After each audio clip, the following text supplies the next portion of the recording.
Ah, Ah! Te achei! com- Tudo bom, meu amor? tudo bem. Assisti um Outra gente. vídeo da Julieta, sobre intoxicação eletrônica, para trazer mais algumas coisas, assim. É, Sim, ela depois tem eu bastante, passo. tem algumas coisas ali bem interessantes. Ela fez um programa no Café No Filosófico, acho Café que é esse o nome. Filosófico, ela tem um. Ela foi curadora de uma Maravilhoso. série. Muito bom. Tá falhando a tua internet. É, deixa eu ver. É, eu até carreguei o celular para não ter problema.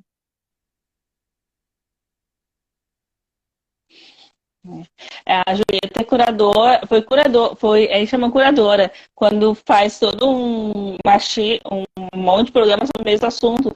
E ela era uma série de programas sobre infância. Ah, que legal. Bem legal.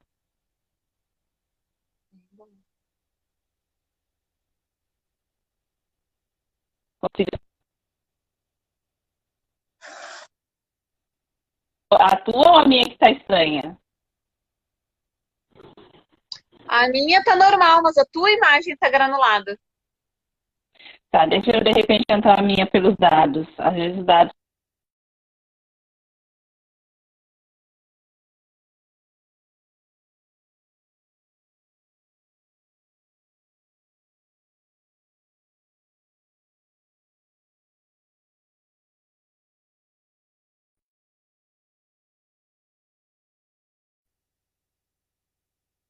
Oi, conseguiu ouvir? Era a minha. É que a Agora net melhorou. é a minha internet, ela tá falhando às vezes, né? Tá. E aí eu uso daí o plano do celular daí, que tá melhor. Uhum. Tá conseguindo me ouvir bem? Tô ouvindo bem. Giza, melhorou agora? A Gisela tá de nossa. A gente tentou fazer de três, a gente descobriu que não dá pra fazer de três pessoas. Ah, A é? gente não gostou. Nós não gostamos disso, a gente gosta de muitas pessoas. Ai, a gente tentou de tudo que a gente não tem como fazer de três no Instagram, só de dois. Aí só no Zoom, né? É. No Só Zoom em outro dá. aplicativo, mas ainda bem não dá pra compartilhar. Aí é complicado de compartilhar. É. E no YouTube dá. Mas que o pessoal tá mais acostumado agora com o Instagram, né? Então, para Sim. maior quantidade de pessoas. E ela tá ali, tá direto, né? Ah, eu vi que eu produzi algumas coisinhas nessas 24 horas, né? Já botei lá. Sim. Eu passei batom. Também. Quem não me conhece, isso é uma coisa rara. Eu passar batom, É, né? eu também. Bem, então Sou vamos. muito. Que hora? Não sei se já são 8h30. Meu celular. Eu sou Deixa eu ver. mais. 1 minuto. Tá. Então, assim, vamos dar boa noite, vamos cumprimentar as pessoas, né? Boa noite para quem já chegou nas nossas casas, porque a gente está numa época em que a gente está recebendo as pessoas em casa, né? Não podemos estar em ambientes com muitas pessoas, então a gente está usando a tecnologia para isso. Para quem não me conhece, eu sou Paula, né? Eu sou professora, sou psicopedagoga e sou mãe, né? Mãe de duas jovens, né? Porque ela tem 20, 22 anos, ambas com questões de desenvolvimento. Então, assim, as questões de desenvolvimento que envolvem deficiência, síndrome e transtornos estão me rodeando o tempo inteiro. Né? Esse programa, ele é a terceira, quarta versão nossa. Eu e a Giza começamos ele no programa de rádio web. Aí eu virei mãe, tive que parar. Aí depois a gente retomou com o YouTube, fazendo lives e postando. O ano passado e o ano retrasado nós fizemos parte da Feira do Bem, né? E agora, em época de recolhimento, a gente resolveu trazer mães especiais conversando na quarentena, né? Porque assim, a gente não consegue ficar muito quieto, nem eu, nem a Giza. E assim, hoje, a pessoa convidada é a pessoa que me aguentou 2 anos e meio, um sábado por mês, né? A Carol, Carolina Freitas é fono, né? Trabalha com crianças, terminando comigo agora, nós encerramos o curso de terapeuta único em estimulação precoce, né? No IDEA Coreá. A gente apresentou o TCC, graças a Deus, né, Carol? É verdade. É. E ela é bem assim, a gente passou 2 anos e meio junto e a gente sabe quanto é difícil, né? E assim, ela veio nos abrilhantar, ó, palavra difícil, né? Com um tema que eu acho que nos inquieta bastante, assim, a gente que é pai, que é mãe, que é professora, que é psicopedagoga, que é tudo, né? Que é a questão da fala, da linguagem dos meios eletrônicos. Então, vou passar a Carol para ela falar um pouquinho com a gente. Então, boa noite para todo mundo. Eu ainda não sou mãe, né? Mas eu me sinto um pouco mãe, porque eu tenho muitos pacientes, né? Os pacientes pequenininhos, que como às vezes ficam na fono por muito tempo, e a gente vê essas crianças crescendo, então eu me sinto um pouquinho mãe nesses momentos, né? Então a gente vai falar, como a Paula falou, é um assunto muito pertinente, que a gente vive, principalmente os professores, né, com essa problemática, que é esse celular ocupando um espaço, que é um momento onde as crianças acabam passando por essa importância, né? É um instrumento onde os pais possibilitam a criança ver o mundo de uma maneira diferente, né? Só que o que acontece hoje em dia? A gente percebe que esses objetos eletrônicos, um tablet, um celular, normalmente utilizado como se fosse um bico, né? Então, toda vez que a criança está com desconforto, toda vez que a criança não está bem, toma um tablet, né? E o que nos aflige, principalmente a gente, eu e a Paula, terminamos o curso de estimulação precoce para trabalhar com crianças na primeira infância, é isso. Crianças muito pequenas, crianças, assim, bebês, já com adaptador de tablet para uma cadeirinha, e isso ocupa um espaço na criança, né? Nesses momentos onde o ócio é interessante, né? Até é algo que eu gosto de falar, é que o ócio criativo, esse espaço vazio nos momentos da criança, é fundamental para esse desenvolvimento da linguagem. Porque são os momentos onde a criança precisa produzir algo, né? E é um momento rico para a família utilizar como, aí sim, uma boa intervenção de linguagem, que os pais também hoje em dia se sentem um pouco angustiados com essa mídia excessiva e massiva que exige uma perfeição.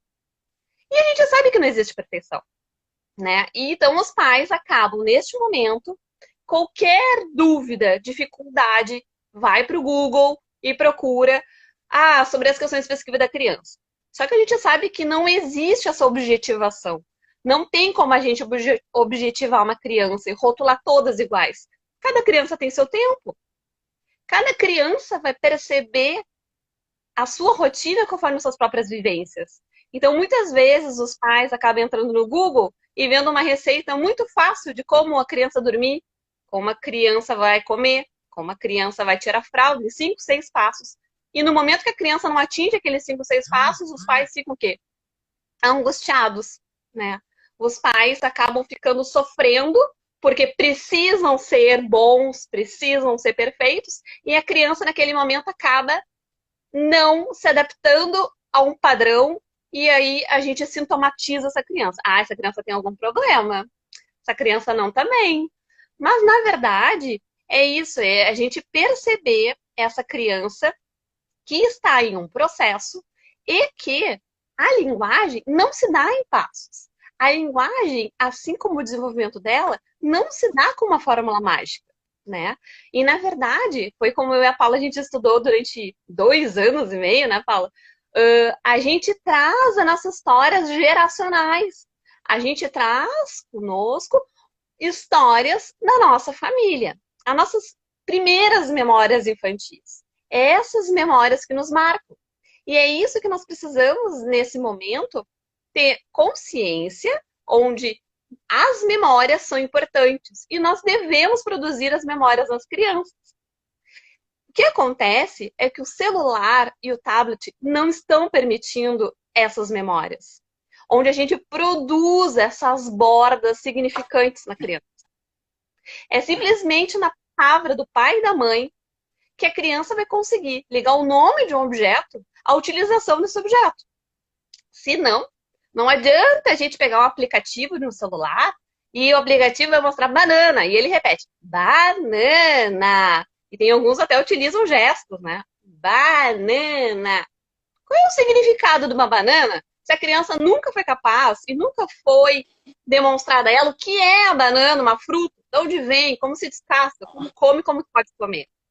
Sim, exatamente. Se nunca foi no supermercado e a mãe pegou a banana e disse, vamos levar a banana para te comer, vou fazer amassada hoje, dá um significado às coisas, né? É dar O um que a gente, significado. né? O que a gente vê muito, a gente não vê, antigamente a gente via, né, as mães com sacolas com brinquedo, né, da criança para se entreter em diversos lugares. Hoje não precisa mais da sacola, é só o celular. Bem, se perde um monte de coisa, porque naquela sacola que tinha aquele brinquedo, tinha interação social, interação com o Uhum. outro. A mãe buscava saber o que estava acontecendo, olhava, né, dava significado, né. É. Hoje não, hoje o uso de eletrônico full time, que é algo que a gente já tem pesquisa do quanto isso, no mínimo, é prejudicial para a visão, Previsão. né? Tem Uhum. pesquisa, quem quiser é só entrar, tem uma pesquisa já, tá? No mínimo para a visão, sem dizer em outras situações, né? E que a É. gente realmente não vê mais nada, só vê a telinha. E que Uhum. acaba sendo alimentado pela área de prazer do cérebro o tempo inteiro. Então, essa É. criança Porque na realmente já vai querer mais verdade, celular porque e vai porque na ficar verdade, quieta. os jogos de celulares, esses aplicativos, só tem uma opção, certo ou errado. Então o que acontece? A criança vai estar fazendo o jogo, errou, ela vai tentar uma vez, vai tentar duas. Daqui a pouco ela já decorou aquele jogo. E ela já sabe como ganhar, ela sempre vai ganhar, né? Só que a vida real se faz de interconexões. Falar é mais difícil. Tu chegar numa pessoa e dizer, oi, amiguinho, vamos conversar, implica muito mais energia, muito gasto emocional de te sair do teu lugar, te transpor até aquela pessoa, fazer uma tentativa vocal e talvez aquela pessoa não te dê uma resposta afirmativa. E como eu vou lidar com isso, né? Então, na verdade, o falar precisa de alguém. A gente Uhum. precisa de um objeto de desejo, a gente precisa de alguém que nos escute para fazer troca de turno. E agora com o celular? Quem é que vai ser minha pessoa que vai me trazer algo novo de informação? Não tem. Então, o que a gente acontece? As crianças passam muito tempo em silêncio. Muito tempo em silêncio. Naqueles jogos, e assim, não é 1 ou 2 horas. São crianças que ficam horas no tablet. Estamos falando de crianças que têm seu próprio tablet. Eu tive pacientes de 3 anos que não eram capazes de suportar ir ao quarto dormir se o celular não estivesse carregando ao seu lado. Uma criança de 3 anos. Então a gente percebe como essa banalização, né? O que é saudável, tudo bem, entendemos que a internet é algo importante, mas A gente que até sabe os que 3 a gente, anos. a gente sabe que depois, né, quando precisa, existem sim, né, programas que auxiliam o tablet, o celular. Existem programas adequados. A gente sabe de alguns casos que isso é necessário para a comunicação, até crianças que não conseguem É, falar, né, por questões diversas, que o celular acaba sendo mediador, né? Isso é uma coisa. Outra coisa é a substituição do que a gente chamava antigamente, que a criança ficava vendo a TV, né? Era a babá eletrônica, agora é o tablet, que é a babá eletrônica. A gente substituiu uma coisa por outra, né? E é. isso acaba empobrecendo toda a relação dela e toda a construção de linguagem dela. Aliás, eu queria até que tu dissesse o que é linguagem, o que é fala, né? Porque a Uhum. gente meio que confunde as duas coisas. A fala é isso que a gente está fazendo, é a nossa produção das ideias a partir de palavras. É isso, a união de fonemas né, que fazem os sons de cada fonema, vão se juntando em sílabas e essas sílabas formam palavras. E a linguagem é algo muito mais complexo, onde liga a forma como a gente interage com o mundo, como a gente percebe o mundo. Então, e aí entra a linguagem verbal, facial, mímica facial, expressões idiomáticas. A linguagem é um campo muito maior. Por que que quando eu pensei em falar com vocês, eu pensei em falar na fala e na linguagem? Porque até os 3 anos, né, a criança, esse bebê passa para a pequena infância e é o processo onde ela está se subjetivando. Ela está virando uma pessoa para depois, a partir dos 3 anos, elas conseguirem definir o que é eu, o que é você e estar dentro de um mundo. Mas a gente tem neste momento de processo o desenvolvimento da linguagem. E o que eu tenho percebido? Que as crianças que estão em intoxicação eletrônica, estamos falando que são crianças que deixam de interagir para ficar no tablet, não querem relação social para ficar no tablet. Que essas crianças acabam tendo um empobrecimento da sua linguagem, então elas, né, ficam muito mais empobrecidas, não tem muito interesse nas trocas, são crianças que não vão querer dar oi, não vão querer dar tchau, não vão responder o seu próprio nome. Até vou dar oi. E aí oi, tchau. Uhum. Vão dar oi assim, e oi. Aí a gente... Tchau. Desculpe. E a gente tem também aquelas crianças que vão estar muito tempo no tablet, sozinhas, em silêncio, e vão ter uma piora na produção da fala. Porque elas acabam tendo uma hipotonia de boca, que muitas vezes vai ter umas crianças que vão estar tão alienadas naquilo, que vão ficar assim, nessa posição. Com a boca aberta, então com uma hipotonia de lábio, de bochecha, assistindo. Com uma posição horrível de corpo, então também a gente tem um problema psicomotor, né, Paula? Psicomotor. Uhum. Crianças muito tempo sentadas, com o pescoço para baixo, e aí a gente também vai ter um problema cervical aqui agravado, um problema de visão agravado, né? Que é algo crônico hoje em dia. Então, na verdade, quando a gente pensa, né, nessa intoxicação eletrônica, a gente pensa que existe essa bivalência, uma alteração na linguagem e, consequentemente, corporal. Em alguns casos, pode ter uma piora nessa fala, né? Porque a gente sabe que a pandemia nos mexe, né? A gente sai pra rua, a gente fica meio nervoso, a gente vai pro supermercado, fica meio tenso, né? A gente fica um pouco mexido com a possibilidade, né? Essa iminência de estar doente, essa iminência de morte, essa poluição de mensagem negativa e de vídeos negativos, notícias negativas, tudo isso vai nos alterando emocionalmente. E as crianças percebem. As professoras sabem. Se a professora não está bem, aluno não fica bem. Ah, sim. Isso aí a gente sabe. Quando o pai e a mãe estão tranquilos, as crianças, por consequência, estão tranquilas. A primeira coisa de fazer um manejo, uma situação de desorganização de uma criança, de um adolescente, é tu estar tranquilo. Se tu vai afobado, não dá certo, né? Pessoal, eu tô anotando as perguntas para depois a gente responder, né? Porque a Giza me fez uma e uma outra que eu tô lendo aqui, que é como tirar esse vício, né? Acho que é uma questão muito difícil, porque, na verdade, muitas vezes, quem é que tá com o celular? É o próprio pai e a própria mãe. Uhum. E quando se fala de criança, principalmente criança pequena, não adianta pai e mãe falar se não tiver um modelo, né? Adolescente então, também, tá? Também, adolescente principalmente, né? Então, um modelo bem firme. Mas acho que o primeiro passo, assim, pra gente pensar nessa nova estruturação de um aproveitamento do tempo para esse desenvolvimento da fala, da linguagem, mas não só isso, como desenvolvimento da inteligência, da inteligência emocional, que eu acho que nesse momento é importante para essas crianças, né? Os pais reduzirem também o tempo do celular, dos aplicativos, e terem um momento com a criança. E não estou falando pegar um brinquedo pronto, eu estou falando em criar um momento de ócio conjunto. Né? Vamos pegar uma coisa que tá faltando. Vamos criar alguma coisa, pintar, desenhar. A gente já sabe que a próxima geração vai ser menos capaz de ter que intelectualmente que a gente, mesmo estando com tudo isso à disposição.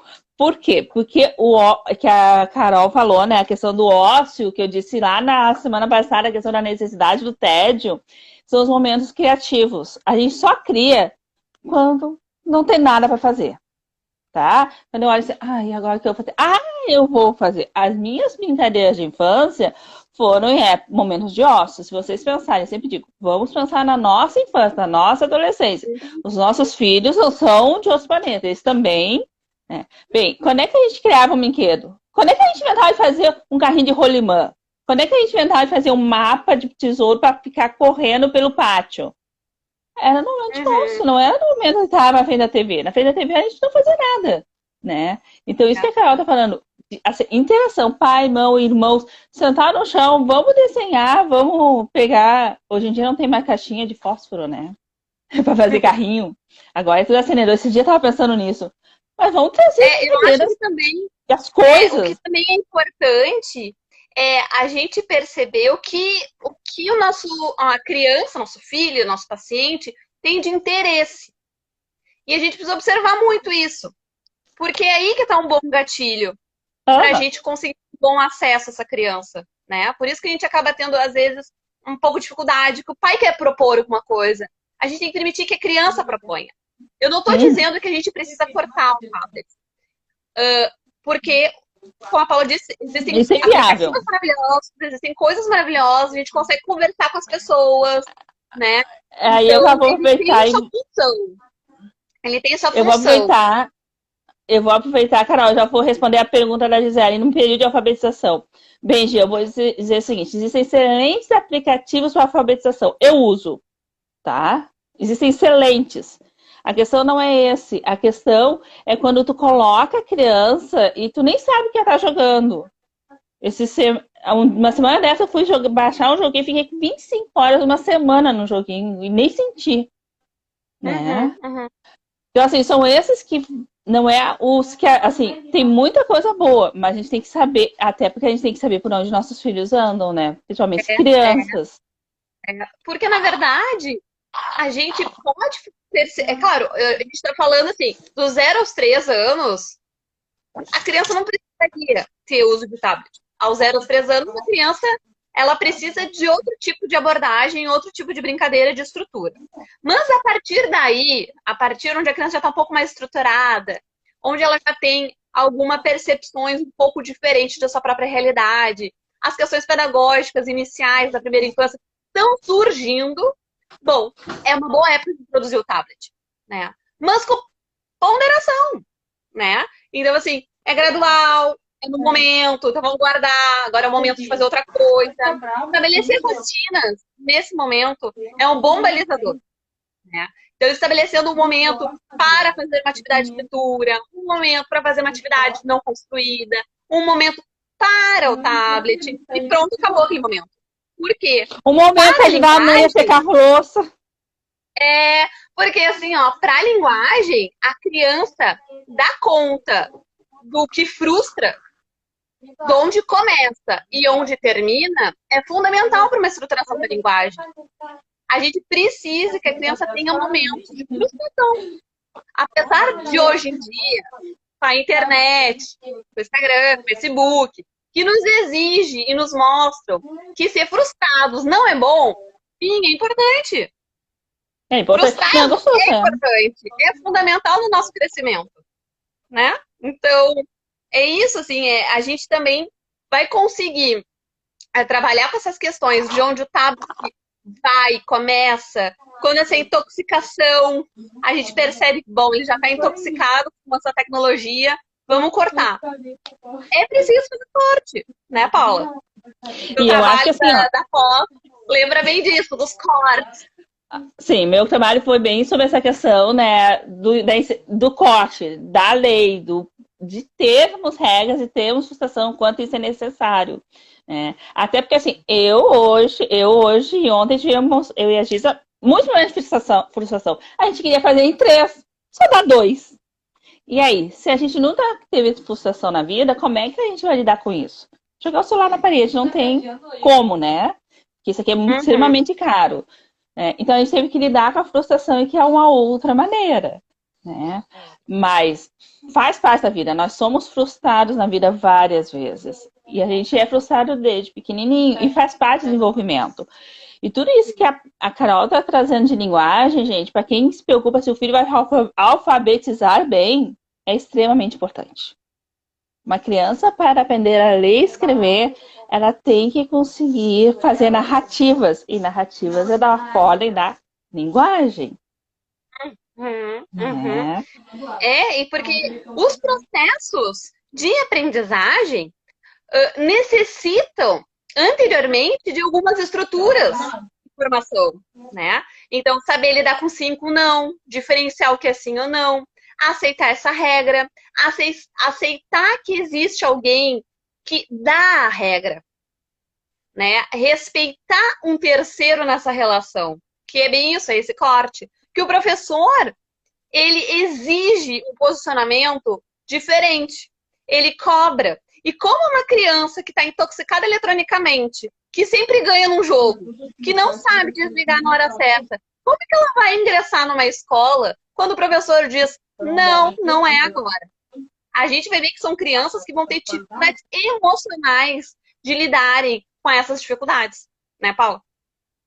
E a gente está falando de crianças com questões de desenvolvimento, a gente está falando de crianças que não têm questões, né? Que assim, não precisam disso na vida. Não precisam dessa dificuldade na vida, né? Então, assim, a gente está falando, porque isso acaba sendo tendo um modo diferente de olhar quando tem questões de desenvolvimento. Que às vezes também a gente acaba fazendo o quê? Dando tablet, dando celular, porque o manejo é mais adequado. Na verdade, a gente está tirando o foco dela, dando algo que pode, naquele momento, ser eficaz, mas a gente tem que pensar em outras maneiras. Porque nem sempre o tablet tem bateria, né? Uhum. E a bateria acaba. O fio às vezes não funciona, a tomada acabou a luz. E quando acaba a luz, faz o quê? Entra em surto? A pessoa fica lá descompensada? Não, não dá, né? A criança tem que dar conta disso. Mas pensando também naquelas crianças que têm alterações do seu desenvolvimento, que é o grande público que eu atendo, a gente percebe que existem algumas crianças que ficam tão hipnotizadas com esse celular, que eu acho que muitas mães, muitas professoras já viram isso, que a criança toma a fala de um personagem para si. Então, por exemplo, eu tinha um paciente que ele tava ali, ele entrava em atendimento, né? E eu tentando trazer ele para a realidade, porque tinha algumas questões de desordem psíquica, e ele ficava, bom dia, George! Bom dia, Peppa Pig! Bom dia! E ficava naquele discurso da Peppa Pig, primeiro que não era compatível com a idade, mas ele entrava naquilo, e para ele conseguir sair daquela realidade, era um atendimento inteiro. E era, assim, exaustivo, porque tu tem que trazer algumas questões de bordas, algumas questões de corpo, algumas questões de corte, e é um desafio. Então, na verdade, para as crianças que têm atraso no seu desenvolvimento, alguma alteração de desordem psíquica, essa intoxicação eletrônica se agrava muito mais. Se agrava mais. Principalmente se for criança. Se for adolescente, as estruturas estão ali, né? O pai e a mãe gerenciam as oscilações hormonais. Mas as estruturas já estão cristalizadas. É claro, as aprendizagens continuam, o cérebro continua em desenvolvimento neuronal, né? A plasticidade cerebral, hoje em dia, a gente sabe que ela continua com a vida em ritmo mais lento, mas ela continua. Então, na verdade, essa grande problemática, ao meu ver, piora se for na primeira infância, que é a grande questão. Essa intoxicação e essas ausências de discurso na casa, esse silêncio numa casa, onde o pai e mãe jantam vendo o celular. E depois, quando chega atendimento, diz que a criança não come, que tem seletividade alimentar. Que é muitas vezes a queixa. Aí tu vai descobrir, eles não sentam à mesa, sabe? A cena não existe. E como as cenas são importantes. Eu acho que uma coisa que a gente tem que trazer, né, é que assim, a gente fala porque tem outro que nos convoca. Né? Ou seja, eu e meu filho têm dificuldade de falar assim. Muitas vezes as crianças têm atraso de fala. Às vezes você fala são por questões de transtorno, ou outras vezes não. Porque assim, ó, para te falar, tu tem que ser convocado. Alguém tem que falar contigo. Ou Uhum, seja, alguém tem uhum. que te chamar para uma conversa. Mesmo que É, seja pouca coisa, né? Então, isso é uma coisa que está faltando muito na nossa sociedade atual. A gente está passando o WhatsApp para o cara que está lá do outro lado do mundo e a pessoa que está do lado da gente, a gente não fala, né? E é. muitas vezes a criança precisa que os pais falem, convoquem, né? E tentem trazer com que ela fale alguma coisa. Ou se ela não falar, pelo menos que diga, ah, mas tu gostou? Tente dizer, dar significado à linguagem, que muitas vezes não é a palavra, É, né? é. É um olhar, quem é pai e mãe sabe, né? Filho, às vezes tem um olharzinho que diz tudo, né? Ah, mas ele tem dificuldade de ficar o olhar. Mas existem outros jeitos de a gente ler uma pessoa, né? Uhum, Então, assim, ó, uhum. toda a linguagem, ela vai além do que a gente emite pela Além, boca.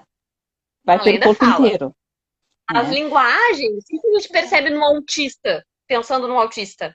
É isso que Ah, era mais ou menos por aí que eu tava querendo ir. o que a gente pensa no autista? O autista, ele fala com o corpo. Ele precisa muitas vezes de bordas. São aquelas crianças que precisam de espaço amplo. São crianças que têm sensibilidade auditiva, têm seletividade alimentar, têm uma grande dificuldade das sensações. Sensação auditiva, sensação corporal. Às vezes temos crianças que têm problemas com ir ao banheiro, lavar as mãos, né? Fazer as necessidades vitais. Então a gente percebe que a relação da criança com o meio e a relação da criança com o seu próprio corpo é alterado, né? Então são crianças que têm hipersensibilidade, não gostam de sujar, mas que a gente percebe? Elas esboçam reações. Muitas vezes elas, naqueles gritos ritmados, a gente percebe a alteração. A gente percebe quando a criança evoca mais sons. Bom, aquele momento ela tá num olhar, ela tá me dando deixa, ela tá me convocando do jeito dela. Existem convocações até mesmo no autista, né? Às vezes, Até do assim, jeito que eu não olhar jogo uma muda, bola, ele joga também. É. Mas aí que né? tá, acho que quando você trabalha com autista, que eu acho incrível os professores que trabalham com autistas, né? Porque é descobrir um mundo, é tentar explorar algo novo todo dia. E foi isso que eu comentei antes, assim, que a gente tem que achar a deixa de cada um, o prazer e o desejo de cada um, para a partir do desejo deles, a gente conseguir trazer essas invocações, esses novos trabalhos a partir do interesse daquela criança. Porque se a gente entregar alguma coisa, ó, vamos brincar disso, não vai rolar. Não rola. Não consegue. A gente precisa ter esse olhar aguçado para saber o que é de desejo deles. Mas para Aí isso, tem que ter a pano gente tem A, que ter pano C. atenção. É. Essa é uma coisa que, desde que eu estava na sala de aula, né, eu falava muito, olha, o olhar, por olhar tu consegue. Tá, mas ele não. Não, mas tu olhar, né? Eu sei o quanto é difícil, assim, a gente investe, às vezes não tem retorno, né? Mas tu olhar, se tu olhar, tu vai ver coisa, e daqui a pouco vai ter um pinguinho de olhar. Bem, já quase aconteceu do autista, Muitas já aconteceu de algum vezes, autista grudar em mim, querer o meu rosto inteiro, né? Mas a gente tem que conseguir ler, né? Até por causa disso. Tem diferença entre falar uma palavra, né? Lápis. Isso, eu estou dizendo o nome do lápis. Outra coisa é botar isso num contexto de linguagem, né, uhum, Carol? Botar isso no contexto de significado. O lápis que eu escrevo, que eu gosto, isso, né? E perfeito. eu estava explicando isso essa semana para uma mãe, né? Que era, Paula, ele fala, eu sim, ele está falando os nomes. Isso é ótimo, já estamos. Mas por que ele não conversa? Porque conversar é um outro momento, né? Que tem tudo isso que tu tá falando. É uma construção, na verdade, né? É que as pessoas acham que o falar é assim. É que nem assim, a gente brinca assim. É a mágica das fono. Vai na fono, vai sair falando. É uma construção simbólica e cognitiva tão refinada e tão delicada. Porque o falar não é simplesmente sair algo da boca, é fazer algo que tenha um sentido para ele e para o mundo. Porque não adianta ser verborreico e sair falando sem contexto, né? E o que a gente percebe muitas vezes é que as mães de crianças autistas, vendo uma dificuldade das crianças de não entrar, não conversarem, o que acontece? O silêncio. Não convoca essas crianças para o diálogo. A gente percebe que a família, às vezes, nem chama para uma conversa, para um diálogo, porque, ele não entende, ele não verbaliza. E isso acaba virando uma bola de neve, né?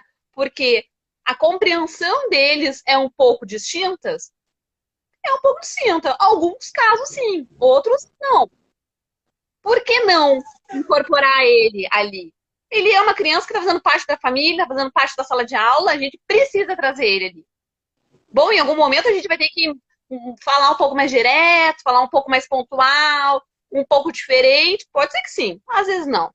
Mas a gente precisa incorporar essas crianças dentro do circuito familiar. Tanto que a gente sempre fala que o primeiro lugar onde a criança é incluída é na própria família. Exatamente. Não adianta ele não estar contextualmente realmente não da família. Se não fizer sentido para a família aquela criança, com suas peculiaridades, como todo mundo tem as suas próprias peculiaridades, dificilmente ela vai conseguir ingressar numa escola e ser bem sucedida. Sim, se a família não convoca essa criança e não chama, porque assim, é lidar como se falasse, né? Não fala, tá, mas vamos lidar como se falasse. Vamos perguntar, tu quer hoje o quê? É domingo, vou fazer massa ou fazer lasanha? Tu quer o quê? Massa ou lasanha? Perguntar, né? Trazer, né? Dizer, vamos ver um filme junto, vem, tu gosta. E tentar dar esse significado às ações, né? Lógico que tem que ter a fala, a gente sabe que socialmente isso é importante, mas mais importante ainda é essa criança, esse jovem, esse adulto, se sentir inserido num contexto familiar para ter amor, né? Vamos usar a palavra, ter amor, bem, né? Porque nem sempre as coisas são fáceis, a gente sabe que as coisas são difíceis. Aliás, eu estava ouvindo essa semana, Café Filosófico, uma palestra de 2 anos atrás, em que dizia que ser pai e ser mãe é difícil. E só que a gente tá grande, né? Alguém fez isso pela gente.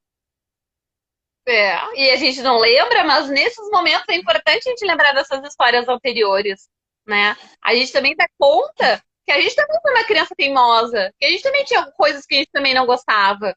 Então, essas compreensões dessas realidades anteriores fazem muito sentido quando a gente vê em outro papel. Quando as pessoas passam para o papel de pai e mãe, né? Acho que ali a gente consegue ter alguns sentidos, assim. Mas também acho, voltando um pouquinho para a parte da linguagem, porque eu acho que já está quase na nossa hora. Não, a gente tem quase uma hora, tá? Pode ir falando. Que acho que é interessante a gente lembrar e ficar bem marcado isso, que para uma criança aprender a falar, muitas vezes as mães chegam num atendimento e perguntam: que estímulo eu faço? Que coisa que eu faço? Mas, assim, o estímulo, na verdade, é isso, é a voz da mãe e a voz do pai convocando essa criança. É simplesmente com a voz da mãe, nesse processo da mãe e do pai, né, ou aquele que faz essa função materna, que vai conseguir fazer com que a criança perceba que aquilo é mais interessante que uma tela em branco. E mais interessante que uma voz de um desenho é a voz da nossa própria mãe, que nos faz algo muito interessante. E aí também está o grande desafio, a gente se reinventar durante a pandemia e se tornar interessante, né? Que é algo, acho que é enriquecedor, assim. A gente pensar o nosso fazer todo dia de uma maneira diferente, né? Então, bom, eu tô cozinhando, eu me lembro, eu era criança, minha avó fazia isso. E eu amava fazer isso. Minha avó fazia comida e me dava os restinhos de cenoura, de batata, e me dava uma faquinha e uma tábua, e eu fazia a mesma coisa que ela, cortava os alimentos, mesmo que fosse pra botar fora. Mas eu cortava, achava o máximo que eu tava cortando. E isso me marcou. Eu tenho cenas gravadas, assim, de de memórias afetivas. Então, na verdade, é isso. É fazer essa atividade de vida diária, de uma rotina de uma casa, ser prazerosa. Porque a gente sabe que é chato fazer, né? É chato. E aí, quando a gente convoca essas crianças para participarem, a gente desliga o tablet, a gente vai fazendo com que a criança também crie autonomia. Que é algo também, né, Paula? Que é difícil. Que é uma Tá? construção. A gente às vezes acha, em casa não tem nada pedagógico. Eu tô aqui agora com a pandemia, tem um jogo, não tem nada. Que não tem, a gente tem coisas, tá? Tem coisas para construir, né? A gente pode fazer boliche de garrafa PET, né? E tem coisas que a gente pode chamar para fazer junto. Fazer junto não é deixar o outro fazer, é fazer junto, é sentar junto. Eu me lembro da minha mãe escolhendo feijão. Ela escolhia um pouco e eu escolhia um pouco, né? Uhum. Então, olha só, ela me convocava, ela falava comigo, eu trabalhava atenção, né? Discriminação visual. Gente, tanta coisa que a gente, da nossa geração, fez e que, assim, hoje a gente às vezes acha, não vou chamar meu filho, ele tá lá fazendo outra coisa, mas não é mais importante. Se a gente trouxer junto, tem competências, usando bem o Uhum. termo, competências que a gente desenvolve junto. E eu digo fazer junto, porque assim, quando tu convida o teu filho para te ajudar a escolher feijão, tu tá fazendo uma cena familiar.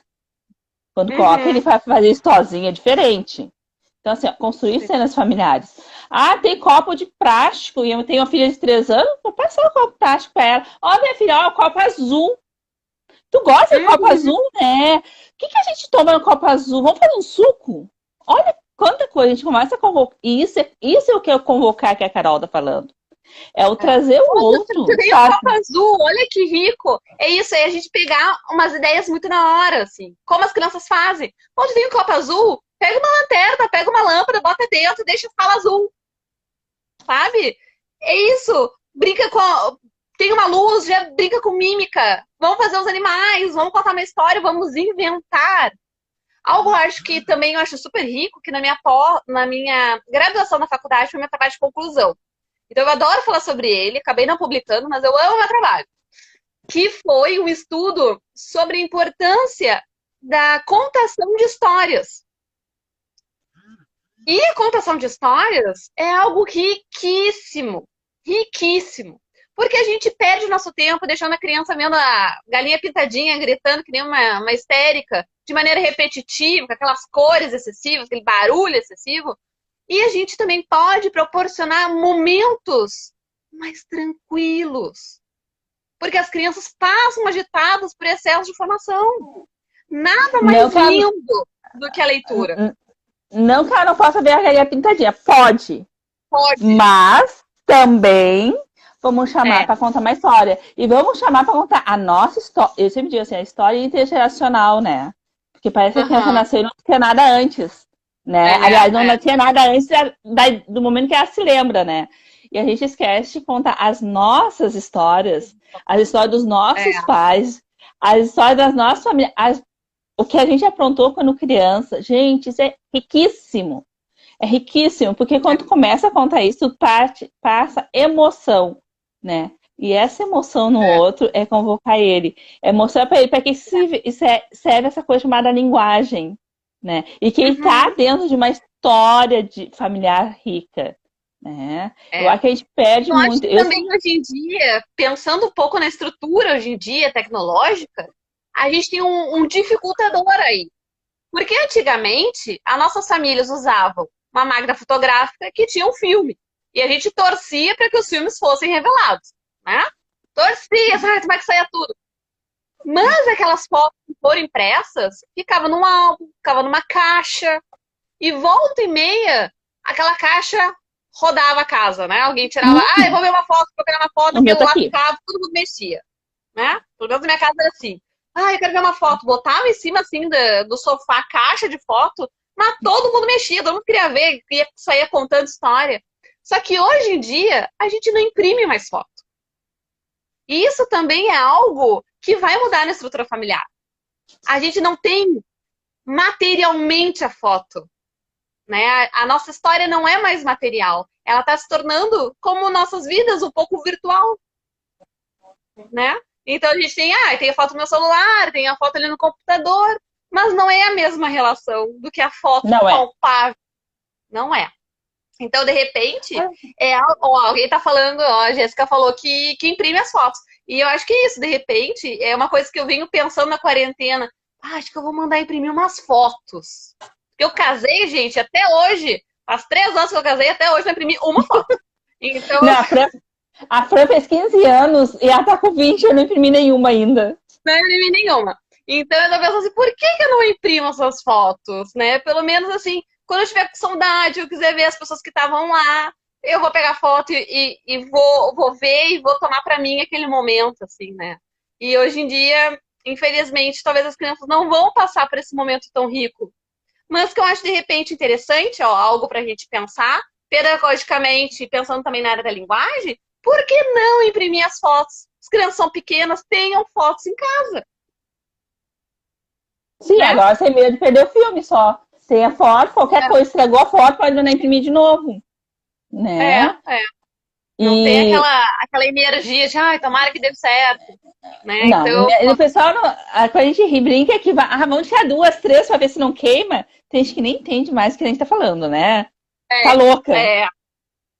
é, às vezes a gente ia lá, tirava uma foto linda, ficava horas tirando foto da paisagem, nas férias. Chegava lá, não tinha uma foto para contar. Era uma tristeza.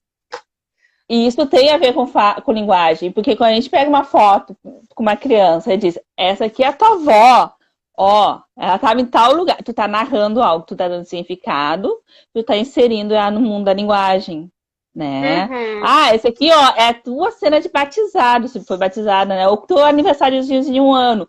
Tu tá inserindo essa criança na linguagem, tá dando significado, tu tá trazendo ela num contexto familiar, numa linha histórica e ao mesmo tempo tá convocando ela. Porque ela vai olhar e daqui a pouco vai olhar pro outro e vai fazer um sinal, alguma coisa, né? De quem é aquele outro. E materializa, né? Porque muitas vezes a gente tem, hoje em dia, famílias que os avós já faleceram, né? Uhum. Mas que esses avós, apesar de não estarem em corpo presente, muitas vezes eles estão materializados pela voz, eles estão presentes na família. Porque se conta a história dos nossos avós, né? Mas às vezes as crianças não têm oportunidade de ver a foto daquele vô, que é tanto dito, né? Olha, tô recebendo aqui Prof. Paula maravilhosa. Pá, meus alunos foram todos maravilhosos, são todos maravilhosos, eu amo todos vocês. Feliz da vida que tem aluno meu aqui. Oh, maravilha. Mas eu acho assim, é um momento riquíssimo nessas fotos, mas pensar na linguagem não é pensar simplesmente como é a produção dessa fala, se fala com a língua anteriorizada, se fala com X cheio, se fala de uma maneira diferente. Não, a gente está falando agora nesse momento muito mais amplo, de uma construção de um espaço na linguagem, né? E eu acho assim que essa voz do que é dito, do que é chamado, do que é convocado, ela não pode ser esquecida. Ela é importante.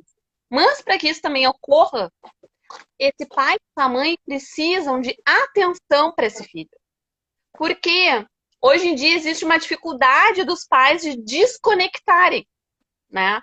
Os pais não desconectam.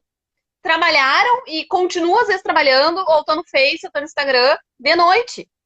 E a criança ali criando o tema, a criança ali chamando, a criança começa a se agitar, e aí os pais, mas por que a criança está se agitando? Bom, ela está se agitando porque ela está chamando atenção, ela quer um olhar e um tempo para ela, né? Sim, Porque o pai e a mãe estão aqui nessa janela para o mundo virtual, que a criança chama os pais para a realidade.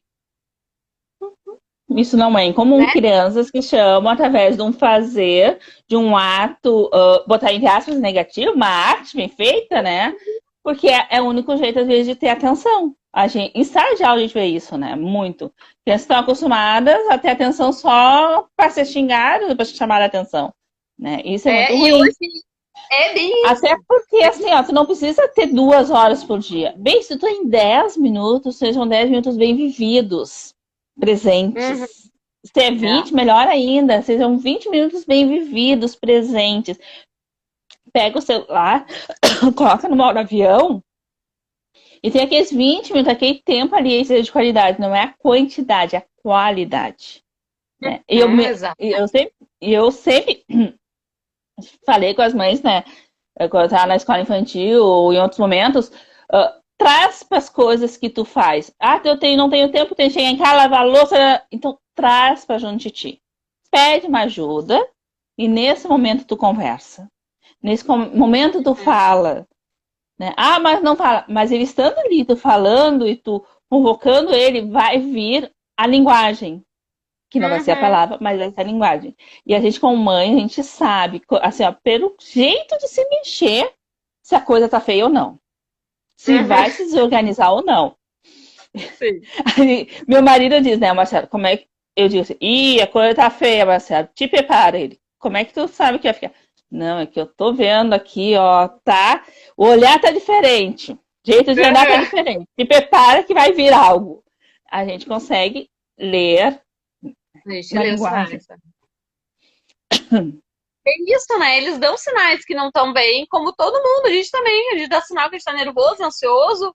É que a gente tem uma dificuldade de criar um padrão de normalidade e achar que ninguém tem sintoma de nada.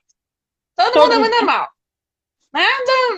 Não, a gente não é normal. Não estou dizendo que a gente não é normal. Estou dizendo que todo mundo tem suas peculiaridades, né? Nós somos pessoas, graças a Deus, distintas, com suas próprias histórias, com suas próprias frustrações, com seus próprios ganhos. A gente vem de histórias de vidas diferentes, né? E assim como a gente que tem reações, a gente também fica ansioso, a gente mexe na cabeça, a gente mexe no rosto, a gente mexe nas mãos, algum rói unha. A gente também dá sinais que a gente não tá bem.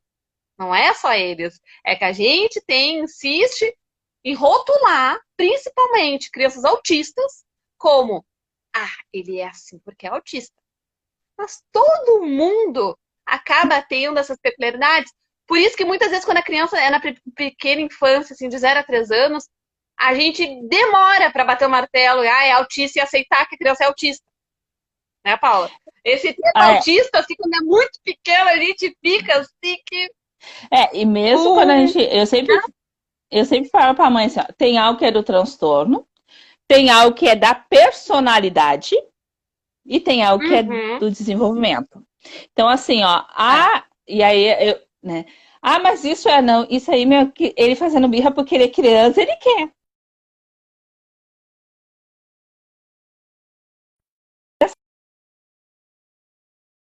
Do que vem ser o transtorno, né? Do que realmente é algo do transtorno que vai precisar ser trabalhado. O que é da personalidade, que às vezes está ali, que a gente acha que é do transtorno, mas não, a criança tem aquilo da personalidade. E é o que é da fase de desenvolvimento. Por exemplo, na primeira infância não é tão vigilante.